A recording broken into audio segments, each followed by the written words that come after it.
परमेश्वर आप सबको खुश रखे। मैं एक बार फिर आपके बीच में परमेश्वर का वचन लेके हाजिर हूँ और आज मैं परमेश्वर के वचन से कुछ नई बातें आपको सिखाने की कोशिश करूँगा। तो आज का हमारा शीर्षक है अय्यूब की परीक्षा। तो बहनों और भाइयों, आप इस बात को समझने की कोशिश करें कि आपके जीवन में परीक्षा नहीं आती? क्या मेरे जीवन में परीक्षा की घड़ी नहीं आती? क्या चेलों के जीवन में परीक्षा की घड़ी नहीं आई? क्या परमेश्वर के जो नबी थे उनके जीवन में परीक्षा की घड़ी नहीं आई? तो बहनों और भाइयों, इस बात को समझने की कोशिश कीजिए कि आखिर परमेश्वर का जो वचन है, जो परमेश्वर का पवित्र कलाम है, वो हमारे बारे में, आपके बारे में और अय्यूब के बारे में क्या कहना चाहता है। आज मैं आपको बताना चाहता हूँ कि आज किसी भी पर्सन के ऊपर, किसी भी बहन भाई के ऊपर छोटा सा दुख आ जाए, छोटी सी मुसीबत आ जाए, तो वो परमेश्वर को भूलने की कोशिश करते हैं। मुझे प्रभु के बारे में बताया गया और मैं प्रभु के रास्ते में चलने की कोशिश करने लगा। जब मैं प्रभु के रास्ते में चलने की कोशिश करने लगा, उदाहरण के तौर पे ध्यान से सुनिएगा, मैं प्रभु के रास्ते में चलने की कोशिश करता गया, लेकिन कुछ समय के बाद मेरे ऊपर थोड़ा सा दुख आ गया, थोड़ी सी प्रॉब्लम्स आ गई। मैंने प्रार्थना की, मैंने कहा प्रभु ये दुख मेरे ऊपर से टल जाए, लेकिन वो दुख मेरे ऊपर से नहीं टले। लोगों ने मुझे कहना स्टार्ट कर दिया कि अरे तू किस प्रभु को मानता है, किस परमेश्वर को तू मानता है? जिस परमेश्वर ने तुझे दुख दिया है तू उसे मानता है, जिस परमेश्वर ने तुझे प्रॉब्लम दी है तू उसे मानता है। जब तक तू परमेश्वर को नहीं मानता था, जब तक तूने परमेश्वर को ग्रहण नहीं किया था, तब तो तू दुखी नहीं था, तब तो तेरे ऊपर कोई प्रॉब्लम नहीं थी। लेकिन अब जब तूने एक सच्चे परमेश्वर को ग्रहण किया, तब तेरे ऊपर दुख आ गया। ऐसा कर, तू परमेश्वर को क्या कर, त्याग दे, परमेश्वर को छोड़ दे, सब कुछ ठीक हो जाएगा। तो बहनों और भाइयों, सच है लेकिन कड़वा है, समझने की कोशिश कीजिएगा। जमीन के ऊपर, आसमान के नीचे कोई दूसरा नाम नहीं दिया गया जो आपको और मुझे उद्धार दे सकता है। बहनों और भाइयों, केवल एक ओनली वन परमेश्वर का नाम है जो आपको और मुझे उद्धार दे सकता है। क्योंकि अय्यूब के जीवन में जब परीक्षा की घड़ी आई, जब परीक्षा का समय आया अय्यूब की जिंदगी में, तो उस टाइम का माहौल, उस टाइम का दर्द आपके ऊपर और मेरे ऊपर तो कुछ प्रॉब्लम नहीं आती। छोटे छोटे दुख आते हैं, छोटी छोटी मुसीबतें आती हैं, हम क्या करते हैं, परमेश्वर को भूलने की कोशिश करते हैं, परमेश्वर से दूर जाने की कोशिश करते हैं। लेकिन प्रियो, अय्यूब के दर्द का एहसास कर सकते हो आप? अय्यूब के दर्द का एहसास आप और मैं कर सकते हैं? नहीं कर सकते, क्योंकि वो भयानक समय था। अय्यूब के दर्द का जो समय था वो इतना भयानक, इतना खौफनाक और इतना खतरनाक था कि अय्यूब ने अपने जन्मदिन को धिक्कारने की कोशिश की। उसने कहा जिस दिन मैं पैदा हुआ, जिस रात को मैं पैदा हुआ, वो रात अंधेरी ही रहे, उस रात में कभी उजियाला ना हो। हालेलुया। तो बहनों और भाइयों, आज समझने की कोशिश कीजिए कि परमेश्वर आपके बारे में और मेरे बारे में क्या बताने की कोशिश कर रहा है अय्यूब के जरिए। आइए परमेश्वर के वचन से देखते हैं, अय्यूब 1 अध्याय और उसके 1 वचन से पढ़ने की कोशिश करते हैं कि परमेश्वर अय्यूब के बारे में क्या कहता है। हालेलुया। सबसे पहले किस पर्सन ने चर्चा किया कि अय्यूब खरा है? आइए परमेश्वर के वचन से देखते हैं। जो खराई अय्यूब के अंदर है, क्या आज वो हमारे और आपके अंदर है? जो सच्चाई अय्यूब के अंदर है, क्या आज वो आपके और मेरे अंदर है? पर ये समझने की कोशिश कीजिए। आइए परमेश्वर के वचन से देखते हैं, अय्यूब 1 अध्याय और उसके 1 वचन से देखते हैं। उस देश में अय्यूब नामक एक पुरुष था, वह खरा और सीधा था और परमेश्वर का भय मानता और बुराई से परे रहता। हालेलुया। परमेश्वर आपको बहुत सारी बरकतों से नवाजे और परमेश्वर आपको खुश रखे, आपके परिवार को परमेश्वर आनंदित रखे। आई होप कि आप सब बहुत अच्छे होंगे। और मैं एक बार फिर परमेश्वर का वचन लेके आपके बीच में हाजिर हूं प्रियो। तो यहाँ परमेश्वर का वचन कहता है, सबसे पहले परमेश्वर का वचन बताता है, उस देश में अय्यूब नामक एक पुरुष था और वह खरा था, नंबर 1, और नंबर 2 वह सीधा था, नंबर 3 वो बुराई से दूर रहता और परमेश्वर का भय मानने वाला व्यक्ति था। हालेलुया।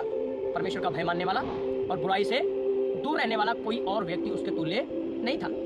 तो जब परमेश्वर का वचन बताता है कि अय्यूब खरा था, अय्यूब सीधा था और अय्यूब के जीवन में कोई भी बुराई या कोई भी पाप नहीं था, अय्यूब के अंदर कोई भी दुख नहीं था उस टाइम में, तो प्रियो अय्यूब इतना खरा होने के बावजूद भी अय्यूब के ऊपर दुख क्यों आया? अय्यूब के ऊपर प्रॉब्लम क्यों आई? हालेलुया। अय्यूब के ऊपर दुख क्यों आया? अय्यूब के ऊपर प्रॉब्लम्स क्यों आई? अय्यूब को क्यों दुखों से गुजरना पड़ा? आइए परमेश्वर के वचन से देखते हैं, अय्यूब 1 अध्याय और उसके 13 वचन से देखते हैं कि परमेश्वर का वचन क्या कहता है। हालेलुया। नंबर 1 अय्यूब खरा, नंबर 2 अय्यूब सीधा, नंबर 3 परमेश्वर का भय मानने वाला, नंबर 4 बुराई से दूर रहने वाला व्यक्ति था। क्या आपके और मेरे अंदर परमेश्वर का भय है? क्या आप और मैं बुराई से दूर रहने की कोशिश करते हैं? क्या आप और मैं चाहते हैं कि हमारे अंदर पाप ना हो? क्या आप और मैं चाहते हैं कि हमारे जीवन में परमेश्वर का भय बना रहे? तो प्रिय, उस वचन को बड़े ध्यान से सुनने की कोशिश कीजिएगा कि परमेश्वर का वचन आपके बारे में और मेरे बारे में क्या कहने की कोशिश कर रहा है। एक दिन अय्यूब के बेटे बेटियां बड़े भाई के घर में खाते पीते और दाख मधु पी रहे थे। तब एक दूत अय्यूब के पास आकर कहने लगा, हम तो बैलों को चरा रहे थे और गधियां उनके पास चल रही थी कि सभा के लोग धावा करके उनको ले गए और तलवार से मेरे सेवकों को मार डाला और मैं ही अकेला बचकर तुझे समाचार देने को आया हूँ। वह अभी यह कह ही रहा था कि दूसरा भी आकर कहने लगा कि परमेश्वर की आग आकाश से गिरी और उससे भेड़ बकरियां और सेवक जलकर भस्म हो गए और मैं ही अकेला बचकर समाचार देने को आया हूँ। वह अभी कह ही रहा था कि एक और भी आकर कहने लगा कि कदसी लोग 3 गोल बांधकर ऊंटों पर धावा करके उन्हें ले गए और तलवार से तेरे सेवकों को मार डाला और मैं ही अकेला बचकर तुझे समाचार देने को आया हूँ। वह अभी यह कह ही रहा था कि एक और भी आकर कहने लगा, तेरे बेटे बेटियां बड़े भाई के घर में खाते और दाख मधु पी रहे थे कि जंगल की ओर से एक बड़ी प्रचंड वायु चली और घर के चारों कोनों को ऐसा झोंका मारा कि वह जवानों पर गिर पड़ा और वह मर गए और मैं ही अकेला बचकर तुझे समाचार देने को आया हूँ। तब अय्यूब उठा और बागा फाड़ सिर मुंडवाकर भूमि पर गिरा और दंडवत करके कहा, मैं अपनी माँ की पेट से नंगा ही निकला था और वही नंगा लौट जाऊंगा। यहोवा ने दिया और यहोवा ही ने लिया, यहोवा का नाम धन्य है। तो प्रियो, इस बात को समझने की कोशिश करें कि परमेश्वर का वचन आज अय्यूब के बारे में क्यों जिक्र किया जा रहा है, अय्यूब के बारे में क्यों चर्चा किया जा रहा है। अय्यूब के दुख को आप समझ सकते हो, एहसास कर सकते हो अय्यूब के दुख को। फर्स्ट टाइम एक व्यक्ति ने उसे समाचार दिया कि तेरे सेवक को मार दिया गया, भेड़ बकरियों को ले जाया गया। दूसरा सेवक आया, उसने कहा कि लोगों ने तेरे जवानों को मार डाला और तेरे जानवरों के ऊपर कब्जा कर लिया। फिर तीसरे ने भी समाचार दिया, अय्यूब को कोई फर्क नहीं पड़ा। लेकिन जब चौथे ने आके समाचार दिया कि तेरे बेटे और बेटियां बड़े भाई के घर में खा पी रहे और दाख मधु पी रहे थे, तो जंगल की ओर से एक प्रचंड वायु चली और घर के चारों कोने को ऐसा झोंका मारा कि वो जवानों पर गिर पड़ी और छत गिरी और सबके सब क्या हो गए, दब के मर गए। तो अय्यूब उठा और बागा फाड़ और सिर मुंडवाकर भूमि पर गिरा और कहने लगा, यहोवा का नाम धन्य है, परमेश्वर ने दिया और परमेश्वर ने ही ले लिया, उसका नाम धन्य है, क्योंकि वह परमेश्वर बहुत ही महान है। तो प्रियो, ये बात आप समझने की कोशिश करें कि ये सारा धन, ये सारी संपत्ति जो उसका नष्ट हो गया, ये कहां से मिला उसे। आइए अय्यूब 1 अध्याय उसके 1 वचन से दोबारा पढ़ने की कोशिश करते हैं और इस बात को समझने की कोशिश करते हैं कि ये सारा धन, ये सारी संपत्ति अय्यूब के पास कहां से आई। उस देश में अय्यूब नामक एक पुरुष था, वह खरा और सीधा था और परमेश्वर का भय मानता और बुराई से परे रहता। और उसके 7 बेटे और 3 बेटियां उत्पन्न हुई। फिर उसके 7,000 भेड़ बकरियां और 3,000 ऊंट, 500 जोड़ी बैल और 500 गधियां और बहुत सी दास दासियां थी। वरन उसके इतनी संपत्ति थी कि पूर्वियों में वह सबसे बड़ा था। उसके बेटे अपने अपने दिन पर एक दूसरे के घर में खाने पीने को जाया करते थे और अपनी तीनों बहनों को भी बुलवा भेजते थे खाने पीने के लिए। हालेलुया। और जब जेवनार के दिन पूरे हो जाते तब तब अय्यूब उन्हें बुलवाकर पवित्र करता और बड़ी भोर को उठकर उनकी गिनती के अनुसार होम बलि चढ़ाया करता था, क्योंकि अय्यूब सोचता था कि कदाचित मेरे लड़कों ने पाप करके परमेश्वर को छोड़ दिया हो। इसी रीति अय्यूब सदैव किया करता था। हालेलुया। तो प्रियो, अय्यूब के पास जितनी सारी धन, जितनी सारी संपत्ति और जितना सारा धन उसके पास था, वो उसे कहां से मिला? वो परमेश्वर की ओर से, खुदा के अनुग्रह से उसे दिया गया। क्योंकि बाइबल में लिखा है, परमेश्वर का वचन बताता है, अय्यूब खरा था और सीधा था और परमेश्वर का भय मानने वाला, और उसके पास इतनी संपत्ति थी कि पूर्वी देश में वो सबसे बड़ा था। लेकिन इतना बड़ा होने के बावजूद भी वो परमेश्वर का भय मानना उसने नहीं छोड़ा। प्रियो, परमेश्वर का डर मानना उसने नहीं छोड़ा। क्यों नहीं छोड़ा? क्योंकि वो जानता था कि मेरा परमेश्वर ही मेरा सब कुछ है, मेरा परमेश्वर ही मेरा धन है, मेरा परमेश्वर ही मेरा राज्य है, मेरा परमेश्वर ही मेरी संपत्ति है, मेरा परमेश्वर ही मेरा सब कुछ है। उसके बाद परमेश्वर के वचन में देखते हैं कि जब परमेश्वर के पुत्र एक जगह उपस्थित हुए और उनके बीच में शैतान भी आया। आइए मैं आपके लिए परमेश्वर का वचन पढ़ता हूं। उनके बीच में शैतान भी आया। तब शैतान यहोवा के सामने से निकला और अय्यूब को पांव के तलवे से लेकर सिर की चोटी तक बड़े बड़े फोड़ों से पीड़ित किया। हालेलुया। ये दूसरी बार है प्रियो, ये दूसरी बार है जब शैतान परमेश्वर के पास आया। लेकिन जब फर्स्ट टाइम शैतान परमेश्वर के पास आया तो उसने परमेश्वर से कहा, परमेश्वर ने शैतान से पूछा कि तू कहां से आया है? तो शैतान ने कहा कि हे प्रभु, मैं धरती पे डोलते डालते घूमते फिरते इधर उधर आया हूं। और फिर यहोवा परमेश्वर ने उसे कहा कि तूने मेरे दास अय्यूब पर ध्यान दिया। आइए मैं आपके लिए पढ़ता हूं। यहोवा ने शैतान से पूछा, तूने मेरे दास अय्यूब पर ध्यान दिया है कि पृथ्वी पर उसके तुल्य खरा और सीधा और मेरा भय मानने वाला और बुराई से दूर रहने वाला मनुष्य और कोई नहीं है। यद्यपि तूने मुझे उसको बिना कारण सत्यानाश करे तो उभारा, तो भी वह अब तक अपनी खराई पर बना रहा। हालेलुया, परमेश्वर का धन्यवाद हो कि जब आयूब अपनी खराई पर बना रहा, आयूब अपने सत्य पर बना रहा। और प्रयोग क्या आप जानते हैं कि 3% आयूब के खरे होने की चर्चा कर रहे हैं। 3%। फर्स्ट कौन है? यहोवा परमेश्वर, जो शैतान के सामने आयूब की प्रशंसा कर रहा है कि मेरा दास आयूब जो खरा भी है, सीधा और बुराई से दूर भी रहने वाला, उसके तुल्य कोई दूसरा व्यक्ति नहीं है। फिर उसके बाद में शैतान उसकी चर्चा कर रहा है, जिस प्रकार से परमेश्वर के वचन में लिखा है, 1 अध्याय उसके 13 वचन से लेके 22 वचन तक परमेश्वर के वचन में लिखा है कि परमेश्वर ने आयूब के बारे में शैतान से बातचीत की और उसे बताया कि आयूब खरा है और सीधा है और बुराई से दूर रहने वाला, उसके तुल्य और कोई व्यक्ति नहीं है। तो प्रिय, उस बात को समझने की कोशिश करें कि परमेश्वर का जो वचन है, परमेश्वर का पवित्र जो कलाम है, आयूब के बारे में, मेरे बारे में और आपके बारे में क्या कहने की कोशिश कर रहा है। आइए मैं आपके लिए परमेश्वर का वचन पढ़ता हूँ। तब एक दूत आयूब के पास आकर कहने लगा, हम तो बैलों को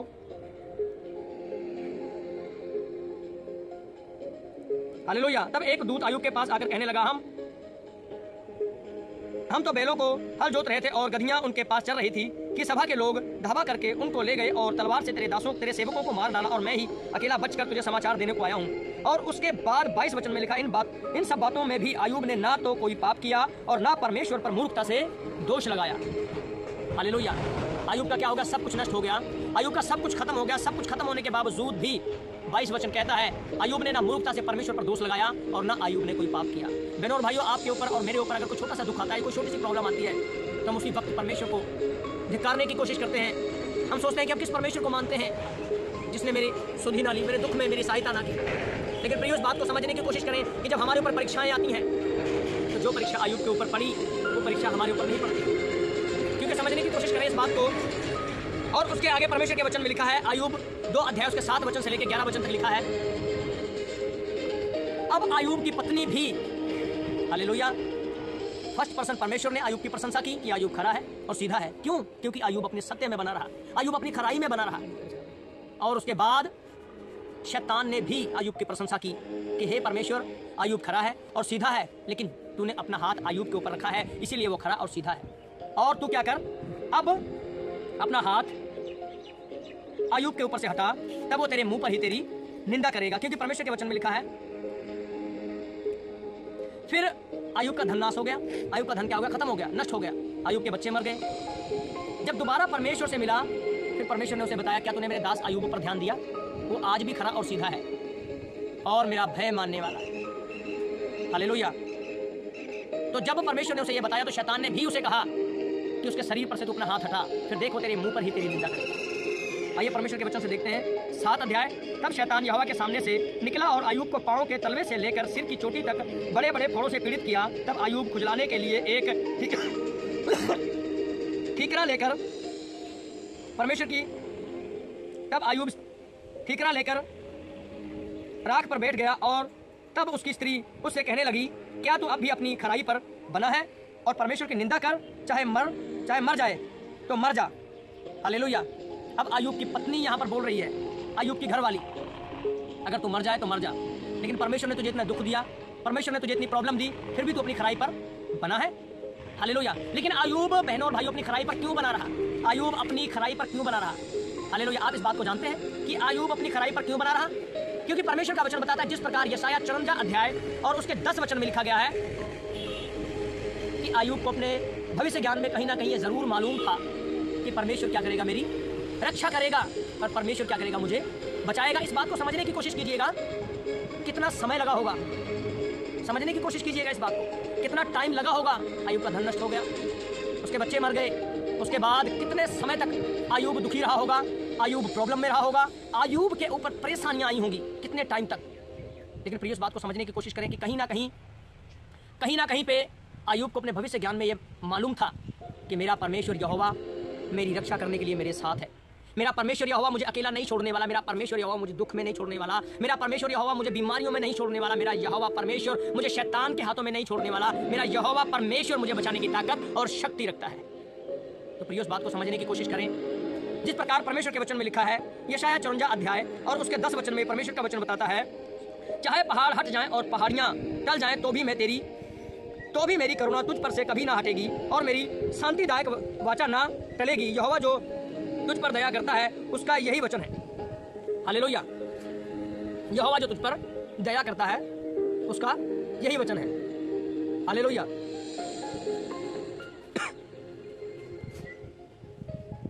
परमेश्वर का धन्यवाद हो कि परमेश्वर ने हमें समा दिया है। तो बहनों और भाइयों, आप इस बात को समझने की कोशिश कीजिए कि आयूब क्यों खरा और सीधा था, क्यों वो अपने खराई में बना रहा। क्या आप इस बात को जानते हैं कि आयूब क्यों खरा था, क्यों सीधा था, कि वो अपनी खराई में बना रहा। आयूब के ऊपर इतना दुख आया, इतनी मुसीबत आई, इतनी प्रॉब्लम्स आई और आयूब का इतना सब कुछ खत्म हो गया, उसका राज्य खत्म हो गया, उसके बच्चे मर गए। शैतान ने उसके शरीर को इतना दुख दिया कि सिर की चोटी से लगाकर पैरों की तली तक उसको बड़े बड़े फोड़ों से पीड़ित किया और इतने बड़े फोड़े हो गए कि वो मटके का एक ठीकरा लेकर राख में बैठ के अपने शरीर को खुजाया करता था और राख पे लौटा करता था। और वो फिर भी परमेश्वर का धन्यवाद किया करता था कि हे परमेश्वर, मैं तेरा धन्यवाद करता हूँ, तूने मुझे दिया और तूने ही ले लिया, इसमें तेरा धन्यवाद हो। इन सब बातों में ना आयूब ने कोई पाप किया और ना मूर्खता से परमेश्वर के ऊपर दोष लगाया। लेकिन बहनों और भाइयों, आप क्या जानते हैं कि आयूब क्यों खरा था और क्यों अपनी खराई पे बना रहा? जिस प्रकार परमेश्वर के वचन में लिखा है, यशायाह 54 अध्याय उसके 10 वचन में परमेश्वर का वचन बताता है। समझने की कोशिश कीजिए कि परमेश्वर का वचन क्या कहता है। यहाँ पर लिखा है, चाहे पहाड़ हट जाएं और पहाड़ियां टल जाएं तो भी मेरी करुणा तुझ पर से कभी ना हटेगी और मेरी शांतिदायक वाचा ना टलेगी। यहोवा जो तुझ पर दया करता है उसका यही वचन है। हालेलुया। प्रिय, इस बात को समझने की कोशिश करें।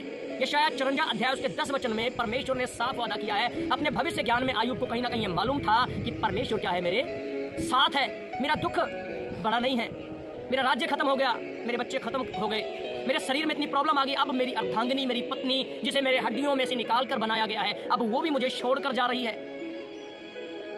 वो भी मुझे छोड़कर जा रही है और वो मुझे कहती है कि तू परमेश्वर के ऊपर दोष लगा। लेकिन आयूब ने अपनी पत्नी को क्या कहा? जब उसकी पत्नी ने उससे कहा कि तू अब भी अपनी खराई पर बना है, जिस परमेश्वर ने तुझे इतना दुख दिया, इतनी प्रॉब्लम्स दी, जिस परमेश्वर ने तुझे इतना दुखी किया, आज भी तू अपनी खराई पे बना है, क्यों? तू मूर्खता से परमेश्वर पर दोष क्यों नहीं लगाता? तो आयूब ने अपनी पत्नी को कहा कि मूर्ख वाली बातें मत कर, मूर्खों जैसी बात मत कर, तू एक मूर्ख स्त्री है। तो वहां पर उसकी पत्नी भी उसकी खराई की प्रशंसा कर रही है। उसकी पत्नी को भी मालूम है कि आयूब खरा और सीधा और अपने खराई में बना रहने वाला एक व्यक्ति है। फर्स्ट परमेश्वर ने उसकी तारीफ की कि वो बंदा खरा है, नेक्स्ट शैतान ने उसकी तारीफ की कि वो बंदा खरा है, तभी वो तेरी महिमा करता है और अपना हाथ तूने उसके ऊपर रखा है, तभी वो क्या है? खरा है। शैतान ये बात जानता है, लेकिन उसके बाद उसकी पत्नी भी उसकी खराई की प्रशंसा कर रही है, तो आज भी अपनी खराई पर बना है। हालेलुया। तो बहनों और भाइयों, आयूब को अपने भविष्य ज्ञान में ये बातें पता थी कि मेरा परमेश्वर मेरे से दूर नहीं है, मेरा परमेश्वर कभी भी मुझे अकेला नहीं छोड़ेगा, क्योंकि वचन बताता है कि दूध पिलाने वाली माँ तुझे छोड़ देगी पर ना कभी मैं तुझे छोड़ूंगा और ना त्यागूंगा।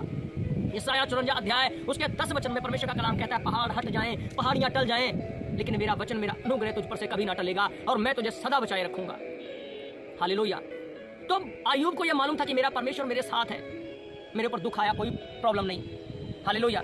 जिस प्रकार से परमेश्वर के वचन में लिखा है, यिर्मयाह 15 अध्याय और उसके 20 वचन में परमेश्वर का वचन कहता है, तो आयूब को यह मालूम था कहीं ना कहीं पे कि मेरा परमेश्वर मुझसे अलग नहीं है, मेरा परमेश्वर मुझसे दूर नहीं है, मेरा परमेश्वर मेरी सहायता, मेरा परमेश्वर मेरी मदद करता है और मेरा परमेश्वर मुझे बचाने की ताकत और शक्ति रखता है। प्रिय, उस बात को समझने की कोशिश करें कि आपको और मुझे भी परमेश्वर बचाता है। अगर आपके ऊपर, मेरे ऊपर छोटा सा दुख आता है, छोटी सी प्रॉब्लम आती है, अगर हम परमेश्वर के ऊपर दोष लगाने की कोशिश करते हैं तो वो गलत है, क्योंकि बाइबल में लिखा है, आयूब ने कहा परमेश्वर ने दिया और परमेश्वर ने ही ले लिया। परमेश्वर का नाम धन्य है। हालेलुया। परमेश्वर ने दिया और परमेश्वर ने ही ले लिया, परमेश्वर का नाम क्या है? धन्य है। जिस प्रकार परमेश्वर का वचन बताता है, यिर्मयाह 15 अध्याय उसके 20 वचन में परमेश्वर का वचन कहता है कि जब परमेश्वर का वचन आयूब के माइंड में, उसके अंदर चल रहा था, आयूब के ऊपर जब दुख आया तो आयूब को यह पता था कि मेरा परमेश्वर मेरे साथ है, मेरा परमेश्वर मुझे बचाए रखेगा और मेरा परमेश्वर कभी मुझे टलने ना देगा, क्योंकि बाइबल में लिखा है, और मैं तुझको उन लोगों के सामने पीतल की दृढ़ता और शहर पनाह बनाऊंगा वे तुझसे लड़ेंगे परंतु तुझ पर प्रबल न होंगे, क्योंकि मैं तुझे बचाने और तेरा उद्धार करने के लिए तेरे साथ हूँ। यहोवा की यही वाणी है, मैं तुझे दुष्ट लोगों के हाथ से बचाऊंगा। हालेलुया। परमेश्वर का धन्यवाद हो। अय्यूब को यह पता था कि मेरा परमेश्वर मुझे दुष्ट लोगों के हाथ से बचाएगा। तो दुष्ट कौन है? दुष्ट शैतान है, जो हमारी हर वक्त परीक्षा करता है। एक मसीही की परीक्षा करने का अधिकार उसे प्राप्त है, और वो हमेशा परमेश्वर के सामने जाता है। जब हम बुराई करते हैं, जब हम पाप करते हैं, परमेश्वर की निंदा करते हैं, तो परमेश्वर के सामने जाता है, कहता है, देख परमेश्वर, ये तेरे लोग हैं, ये तेरे बच्चे हैं। हालेलुया। लेकिन शैतान ने सोचा प्रियो कि मैं अय्यूब का सब कुछ खत्म कर दूंगा, अय्यूब का मैं सब कुछ नष्ट कर दूंगा। लेकिन अय्यूब का सब कुछ क्या है? अय्यूब का सब कुछ उसका धन है, अय्यूब का सब कुछ उसके बच्चे हैं, अय्यूब का सब कुछ उसकी पत्नी है? नहीं, अय्यूब का सब कुछ तो अय्यूब का यहोवा परमेश्वर है। शैतान उसे कैसे खत्म कर सकता है? अय्यूब का सब कुछ तो खुदा है, अय्यूब का सब कुछ तो यहोवा परमेश्वर है। शैतान यहोवा परमेश्वर को कैसे खत्म कर सकता है? लेकिन शैतान ने सोचा, मैंने अय्यूब का धन खत्म कर दिया, अय्यूब के बच्चे खत्म कर दिए, इसकी पत्नी को मैंने इससे अलग कर दिया, इसके शरीर को मैंने दुख दिया, अय्यूब का मैंने सब कुछ खत्म कर दिया। लेकिन अय्यूब का तो सब कुछ उसका परमेश्वर यहोवा है, जिसे शैतान कभी खत्म नहीं कर सकता। प्रियो, आपका और मेरा भी सब कुछ हमारा यहोवा परमेश्वर है, क्योंकि बाइबल में लिखा है शारीरिक वस्तुएं इस सृष्टि में ही खत्म हो जाएंगी। ये शरीर मिट्टी का है, मिट्टी में मिल जाएगा। शरीर की जो जरूरत वाली चीजें हैं सारी इसी सृष्टि में खत्म हो जाएंगी, लेकिन जो हमारा सब कुछ है वो हमारा यहोवा परमेश्वर। आप इस बात को समझने की कोशिश करिए। आपके ऊपर अगर दुख आता है, मेरे ऊपर अगर दुख आता है, तो हम अपना विश्वास, अपना धैर्य परमेश्वर के ऊपर बना के रखें और अपने आप को दृढ़ और एक सिय्योन पर्वत, एक पहाड़ के समान बनाएं। क्योंकि बाइबल में लिखा है, जो यहोवा पर भरोसा करते हैं वो एक पहाड़ के समान होते हैं, जो कभी टलता नहीं वरन सदा के लिए बना रहता है, दुखों में, बीमारियों में, मुसीबतों में। तो बहनों और भाई, उस बात को समझने की कोशिश कीजिएगा, परमेश्वर आपको बहुत बरकत देगा। अगर आपके ऊपर कुछ दुख आता है, आपके ऊपर कोई प्रॉब्लम आती है, तो आप खुद प्रार्थना कीजिए। वो लड़ाई आपकी है, वो आप खुद लड़िए। मैं आपसे वादा करता हूं कि परमेश्वर आपके बंधनों को तोड़ देगा, आप आजाद हो जाओगे यीशु के नाम से, अगर आपका भरोसा, आपका दृढ़ गढ़ और आपका ईमान परमेश्वर के ऊपर है। लेकिन अगर आपका विश्वास लोगों के ऊपर है, आपका विश्वास चमत्कारों पर है, तो प्रियो, आप अपना प्रतिफल पा चुके। हालेलुया। आप अपना प्रतिफल पा चुके। लेकिन अगर चमत्कारों से अपने विश्वास को हटाकर खुदा के ऊपर अपना विश्वास लगाया, परमेश्वर प्रभु यीशु के ऊपर अपना विश्वास लगाया, जो चमत्कार करने वाला यहोवा परमेश्वर है, तो आपके जीवन में चमत्कारों की कमी नहीं होगी। आपके बंधन टूटेंगे, कोई भी दुखों, प्रॉब्लम में, परेशानियों में आप हारोगे नहीं। जिस प्रकार अय्यूब नहीं हारा, उसी प्रकार आप और मैं हारेंगे नहीं। तो आज वादा करें परमेश्वर से कि आपके ऊपर कोई दुख आता है, कोई प्रॉब्लम्स आती है, बीमारियां आती हैं, आपके ऊपर, आपकी फैमिली में, आपके रिलेटिव में, किसी में भी कोई दिक्कत आती है, वो लड़ाई आपकी है। प्रार्थना कीजिए, शैतान छोड़कर भाग जाएगा। क्योंकि बाइबल बताती है, प्रार्थना करो और शैतान का सामना करो, वो तुम्हारे सामने से भाग निकले। हालेलुया। तो परमेश्वर आपको खुश रखे और खुदा आपको बहुत बरकत दे। मैं एक बार फिर परमेश्वर का धन्यवाद करता हूँ और नेक्स्ट टाइम मैं फिर एक नए वचन के साथ आपके बीच में आऊँगा। जब तक के लिए सभी को जय मसीह की।